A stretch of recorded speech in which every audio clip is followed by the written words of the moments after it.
അതെ അതെ അതെ ഈ കുഞ്ഞിനെ സംബന്ധിച്ച് പറയുകയാണെങ്കിൽ എക്സലൻ്റായിട്ട് പഠിക്കുന്നൊരു മോളാണ്. അപ്പോൾ ഈ മോള് ഉന്നതമായ എല്ലാം A+ വാങ്ങിച്ചപ്പോൾ മോൾക്ക് അഡ്മിഷൻ എടുക്കാനും കൂടിയാണ് ഈ മാസം വരാനിടുന്ന ലൂക്കോസ് അടുത്ത മാസത്തേക്ക് മാറ്റി വെച്ചത്.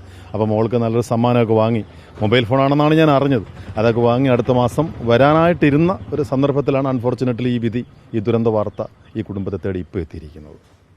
അപ്പോൾ മോളുടെ വിദ്യാഭ്യാസം എന്ന് പറയുന്നത് നന്നായി പഠിക്കുന്നൊരു കുട്ടിയാണ്. ഇതുവരെയും +2 ലെവൽ വരെ നല്ലോണം ഭംഗിയായി പഠിക്കുന്നൊരു കുട്ടിയാണ്. അപ്പോൾ അതിൻ്റെ അംബിഷൻ അനുസരിച്ച് ആ ഫാദറും മദറും നീങ്ങി. പക്ഷേ ഇങ്ങനൊരു സംഭവം ആയിപ്പോയി നിർഭാഗ്യവശാലെന്ന് മാത്രമേ എനിക്ക് പറയാനുള്ളൂ.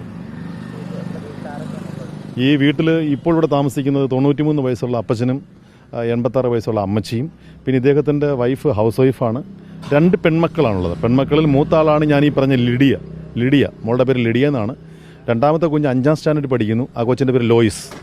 ഈ 2 കുഞ്ഞുങ്ങളും മാതാവും പേരൻസും അടങ്ങുന്നതാണ് ഈ ഫാമിലി.